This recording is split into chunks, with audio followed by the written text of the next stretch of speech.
Hey fam, it's your girl Aisha C. Y'all miss me? Let's get into the video.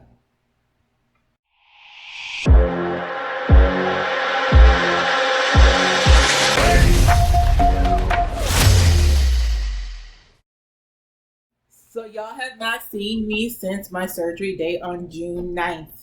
I made this long video, guys, of what I should pack before I go into surgery, and I never uploaded it. I didn't like how I looked.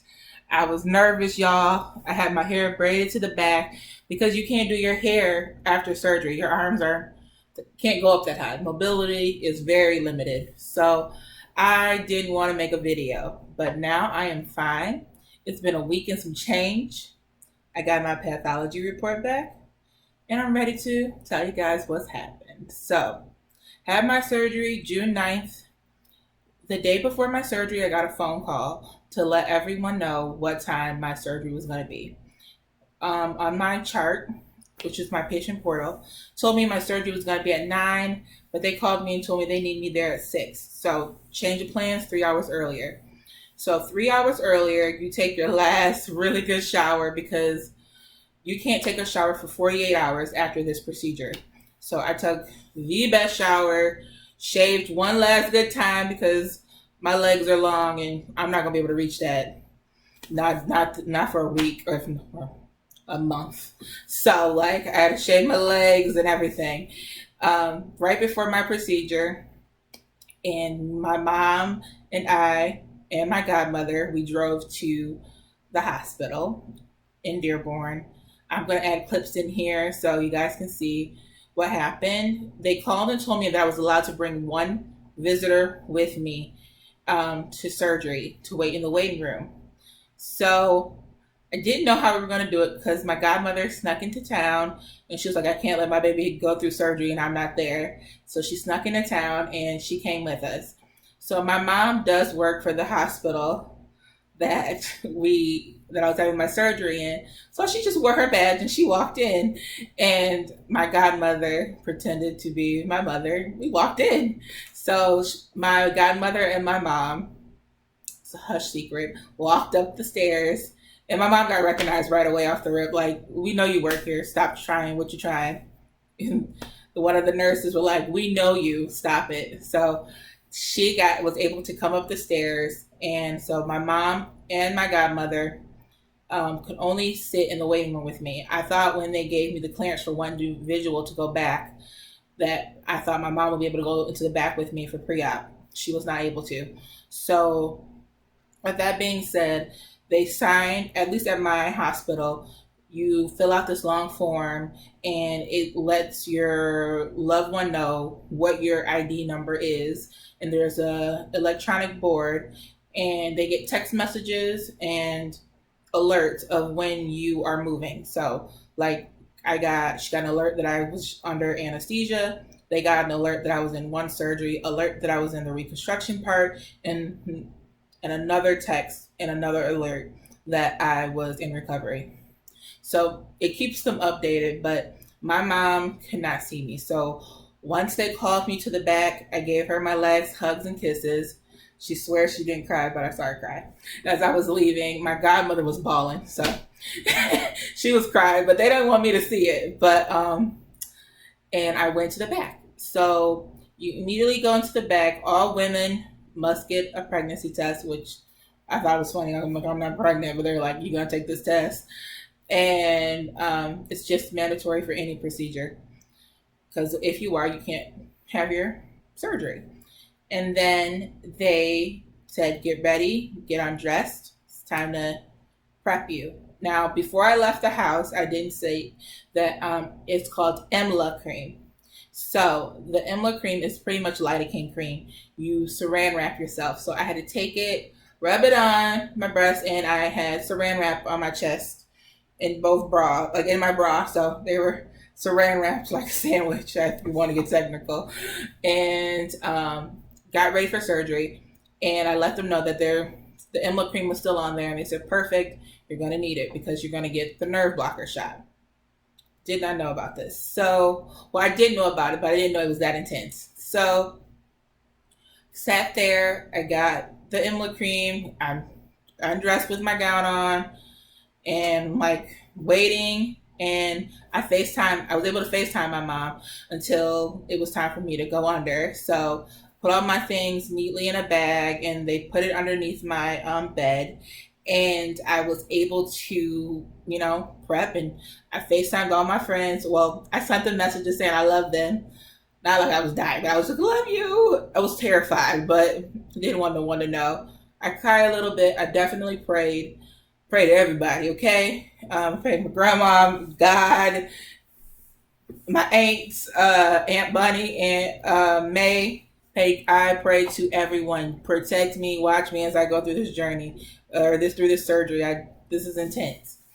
And so I hung up on FaceTime with my mom, and the anesthesiologist came in. She told me, let's get it started. They put a patch on the back of your ear, a very small little circle. And I can't state the name of it. It's a medication patch. Sorry, guys, I did not get the name of it. And it's to prevent nausea, but like I didn't know that patch would dry my throat as bad as it did. My throat was so dry. It was horrible. I felt like SpongeBob in the episode when he was begging for water, like, water. It was horrible. Put that in the back of my ear. And let's see. And then they came in and they gave me my morphine. It hooked me up to an IV. But that's a story on its own about the IV. The nurse, she couldn't find a vein, I guess. It's a lot of nurses can't. She used the vein finder and she thought she had it incorrectly. And I went through surgery with the morphine IV and I was still up. That was the scary part. So I was talking to my doctor and she was like, why is she up? Like, why is Malaysia up? She should not be up. And they gave me the nerve blocker shot. So when you go in through a procedure, the nerve blocker shot, and I kid you not, the shot is literally this, well, at least the needle is this long. And it was huge. And she had it, and of course she had to poke me with it. And I looked her in her face and I'm like, I can feel it. I feel it. I feel it. And she looked at me and she looked at the nurse and she's like, why is Malaysia still talking? So at this point, no one decided to check my IV line and the morphine was not going through. But they gave me gas and whatever else they gave me, after 4 deep breaths, I was out. So didn't feel anything through that. And then the nerve blocker worked, of course. So I was okay, went into recovery. And, well, let me back up. Surgery went well. So the procedure was with the first breast specialist and breast surgeon was 3 hours. So pretty much I'm the ice cream scoop and they scoop up all the breast tissue and nerves and neurons and everything else that goes on at the top. They scoop it out pretty much. And then the second part was with my plastic surgeon where she puts the implants in. So found out that the first part was 3 hours and like change, almost 45 minutes. So let's say 4 hours. And then the plastic surgeon part was 3. I was in surgery for 7 hours. And the implants are perfect. I'm up, I'm fine. And they sent me to recovery and I was out of it. So waking up in recovery, that freaked me out because I didn't know that I was hooked up to all this stuff, apparently. So you have your pulse ox on your thumb, which was weird to me. And then I had the IV in this hand. Something happened to me in surgery that I did not know, but literally these 3 fingers were numb. I get being numb in the chest. I get being numb, but I couldn't figure out why these 3 fingers were numb. And it freaks me out because I've heard a couple of people who say they've gotten IVs and veins have blown and they never get the feeling back in their hand and then they develop lymphedema. I started freaking out and thought, oh God, you got it. You're like, you're never gonna feel this hand again. So I woke up screaming, my hands, my hands. And I felt so bad for the nurse. She comes sprinting over, and I didn't know my feet were in the cuffs. You know, if you're at the hospital, you're ever admitted, they put the cuffs on your feet to make sure that blood clots don't form. I didn't know. And I'm like, oh no, I'm in the ward. Like my feet were stuck. I couldn't move and my hand was numb. So that probably was funny on its own that day. I was like, my hands, my feet. Oh no. That's literally how I woke up. And she came sprinting over, great nurse. And she was like, no, honey, your fingers are probably numb because of the nerve blocker. And your feet are cuffed because we have the, cuffs on them for blood clots. And I was like, oh, okay.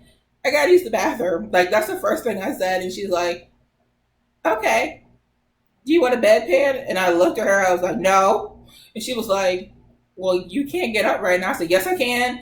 She was like, you can't get up. You're probably still, a little loopy from the medication. I was like, I gotta use the bathroom. She was like, well, let me get you to recovery. So when I say they unhooked me from everything, me and my IV and the nurse, we ran up to the store. So they had me in the bed, and she quickly got me to recovery room. And I get there, and my mom's there. My mom, since she works there, she was able to go to the floor where I sat, and her and my godmother cleaned it. Like, not saying that the hospital was not clean, but if you know my mom, she has OCD. So, she had bleach wipes, Lysol wipes, alcohol. She sprayed everything down again. She's like, I can't risk it. You're going to be open. I don't need you. Even though COVID is not on this floor, I still just can't risk it. They cleaned it down. And the first thing when they got me up, I was like, I didn't know if the other nurses knew. I'm like, I'm 6'4". I don't want to scare you when I get up. She was like, what? I'm like, I'm 6'4". Like, I want you to know that I'm not a short little chick that's about to hop off this thing. And she was pregnant. And she looked at me and she was like, okay. I got up and she said, oh my God. Like, that was the first. I said, didn't I tell you? Like, just get me to the bathroom. So I'm going to post a clip of me when I got out. The first thing I did, I hopped off the bed and I had me and my IV pole and my gown. I'm like, just hold the back. Didn't want to expose everybody and flash them. And they get me to the bathroom. And I get there and I'm in the bed and I, get down in the bathroom, come back out, and I'm in the bed and I'm instantly like tired. So my mom's like, how was it? How you feeling? I'm like, okay. But you can't feel anything because of the nerve blockers. And they're like, everyone's like, you look good. At this point, I have a wound vac on. I have 4 drainage bulbs, 2 on each side. And all I can do is just sit in the hospital bed like this. Like, I hope you guys are telling me the truth. Like, I pray they look good. Like, I don't know what to tell you. And she's like, everyone's like, these look so great. She did a good job. You're fine. I'm like, okay. So the poor night nurse came and she went to, check my line, and she went to go give me some morphine for later on tonight because she felt like the pain could, it's going to get real. She gave me my morphine shot and I literally went down like this. It scared my mom and my godmother. They're like, what's going on? All of a sudden, my mom looks at my arm and she's like, you have to pull the IV. She's about to blow a vein. Love my nurses. She looks at it and she goes, oh God. So she looked at my mom and she was a new nurse, but she didn't know and she was going to walk away. Mom said, come back, pull it out. And if you don't, I will. I hope my mama wouldn't have, but no, my mom, she might have.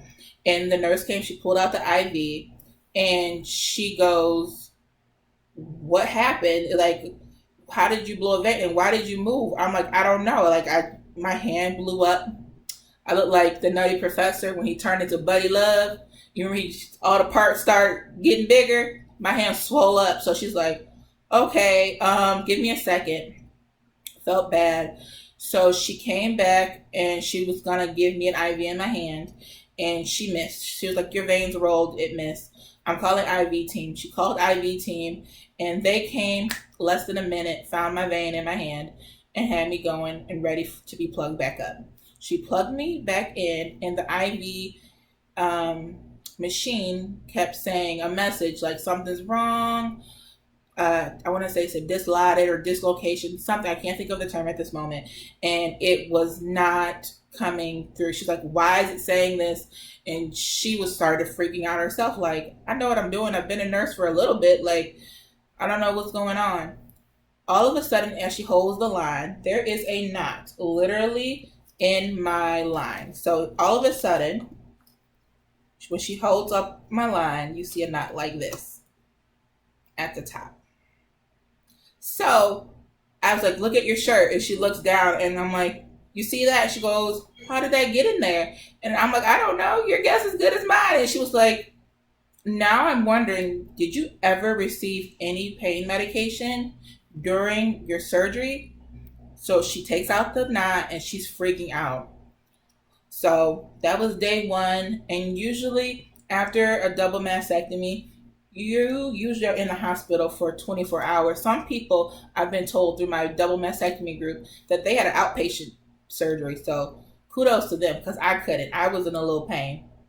Okay, let me not lie. A lot of pain. So we got the knot out. Everything was fine. My pain medications, they came through on schedule. And that was the night one. I didn't want my mom to spend the night at the hospital, but my mom stayed as late as she could. And those chairs and stuff at the hospital are not comfortable. But you better believe at 8 in the morning when visiting hours opened back up, she was there. So yeah, so day two, visiting hours start at 8 and my mom was there at 8, okay? But before then, the next day, my surgeon, plastic surgeon, and the breast specialist came in, and it was funny. My plastic surgeon, she's so funny. She's like, ooh, I did good. They look good. Look at me. So, like I said, I had a wound vac on. So there was a tube, a purple sponge. And then there's like a tube that came out of my chest in the front. And then it connected, and they let me keep it, guys. So this is the wound vac that I posted. And the other tube connected. So it was a one big long tube. And then this was the wound vac. And it only lives for a week. After a week, it dies. It can stay attached to you, but after a week, this is pointless. You can't get, like, no point. And you have it on a little lanyard. Well, a long lanyard. This was on me. And right now, I'm wearing a double mastectomy shirt, but I'm going to insert some pictures and films at the end of this, or videos at the end of this. And I have drainage bulbs. I have 4 in front of me, or on the side of me, 2 on each side. So she came in and she's like, I did good. You had a lot of breast tissue. And she goes, I gave you the biggest implant so that I can find, so you're not flat chested and no one's gonna know that you've even had surgery unless you tell them. So I was like, okay. She's like, you did fine. Surgery went well. And we just are watching them. So right now they're swollen. So we just wait till the swelling goes down and then we'll do further assessing from there. So she's like, okay, bye. This was fun. She went to her next client. And then the breast specialist came in and she says, oh, you did great. She says, I just didn't know you had that much breast tissue. And she goes, everything went well and you're fine. And she goes, if your pain tolerance is fine, we'll send you home today. If not, we'll just let you chill out for another day. So day 2 was rolling, mom's there, and my pain tolerance is still not down. I can't get comfortable. I don't know what athletes do if they go to the hospital and they're admitted. I'm 6'4", not 4'6". That bed that I was in is literally made.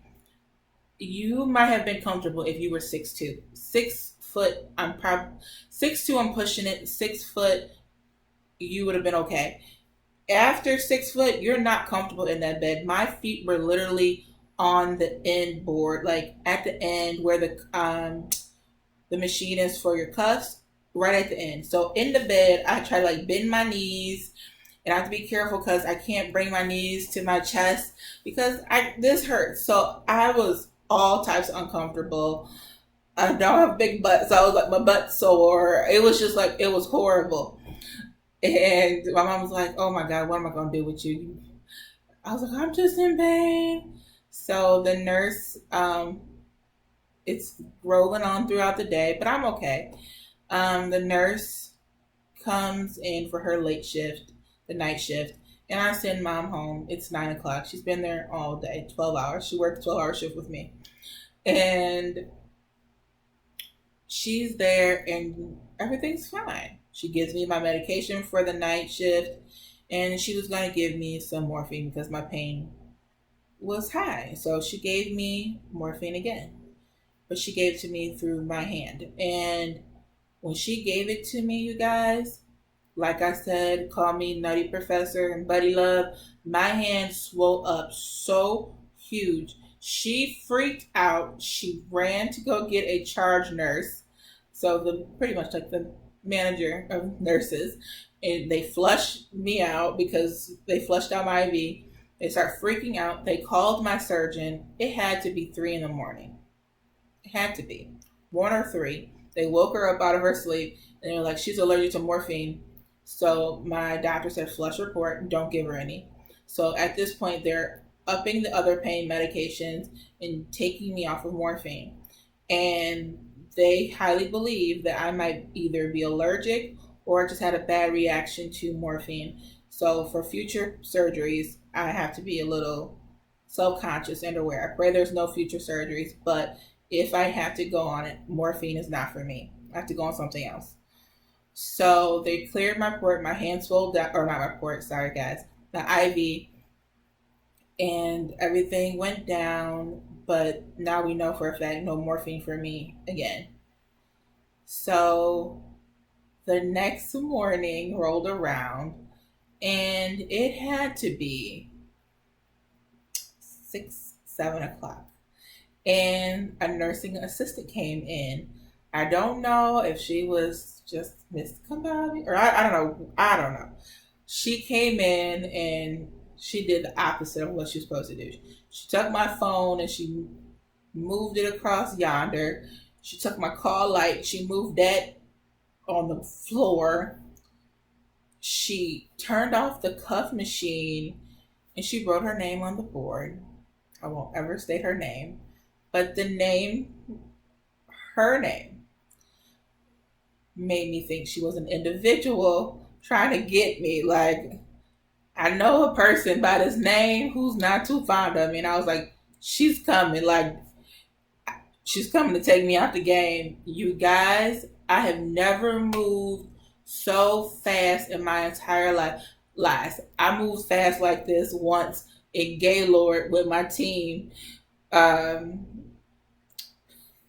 When I thought I heard something in the woods and I sprinted. I was the slowest one on the team, but that day I was the fastest one on the team. I made it back to the cabin like, so what took y'all so long?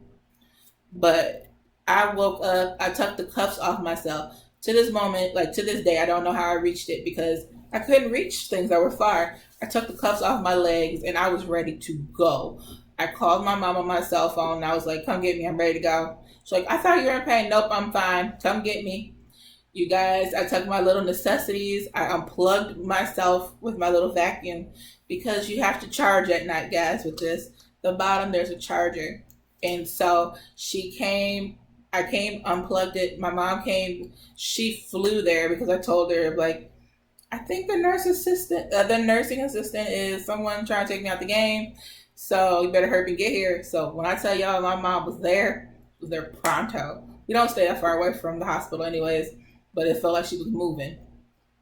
She came, we found out that that was not the same individual, even though they had the same name, same height, shape the same, but that was not her. And we got me ready. We told them we're ready to be discharged.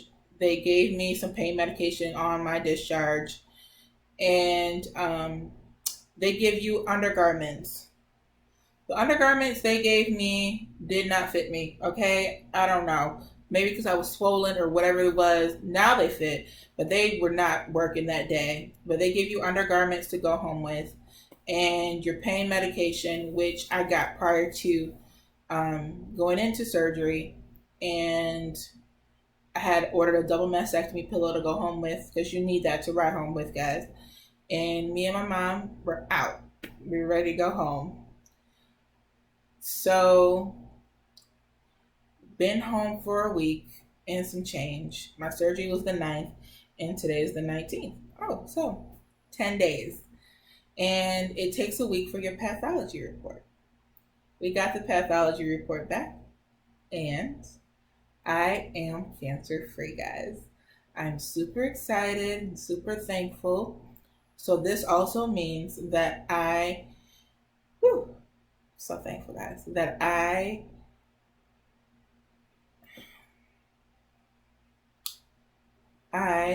have a 3% chance of breast cancer ever coming back. The pathology report read that there was breast cancer in the left for sure. And then that's the one that we were going off of. And that the breast cancer in the left, and there was something in the lymph node that lit up from the MRI. The lymph node came back negative, so non-cancerous. The left breast, once they scooped me out, came back non-cancerous. And at the right, when I took the MRI, something lit up at 6 and 8 o'clock. That came back negative as well. So with the pathology report, I am cancer free. So I'm just so thankful, guys. Thank you guys for following for this journey. Oh, and also it means that I am no longer taking tamoxifen, which is the medication that I was nervous about. And I don't have to have chemotherapy or radiation or proton therapy. So right now I'm good. So right now I won't get mammograms. I will get ultrasounds and other testing. I won't be able to get a mammogram, but I am cancer free, guys. So thanks, fam, for following me on this journey. I know this video is really long, but I'm super happy and thankful.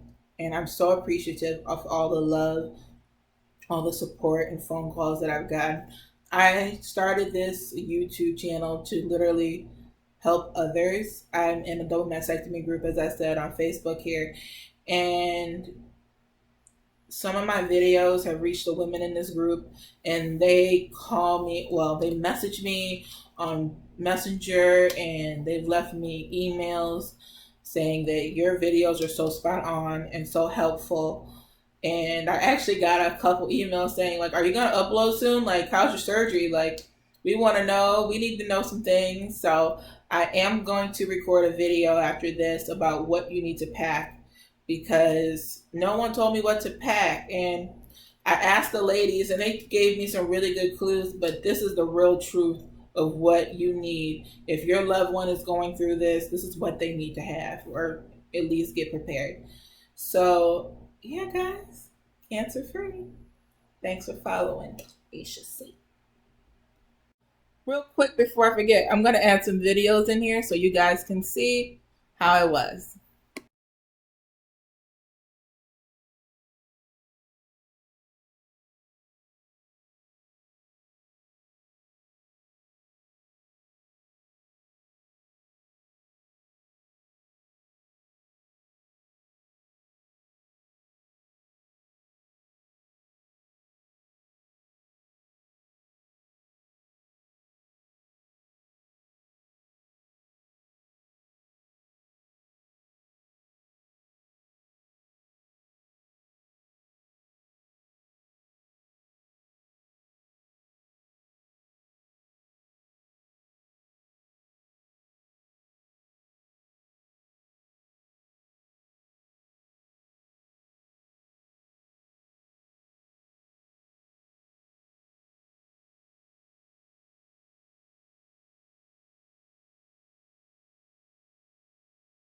Hey fam, I don't know if you guys can see me or if you guys can hear me, but this is day 2 at the hospital. Well, I was supposed to go home yesterday, but I was in too much pain. And yes, that's me beeping. I have a wound vac on, and I have 4 drainage bulbs. 2 on each side. Gotta turn the TV down. I'm definitely remaking that list of things you need to bring with you to the hospital, because you need way more than what they said. Thank God for throat lozenges. It's horrible. They put a patch, I forgot the name of it, on my neck so I wasn't being nauseated and my throat was dry. It's been 2 days after my surgery and my throat is just now going back to what is normal. It's been intense.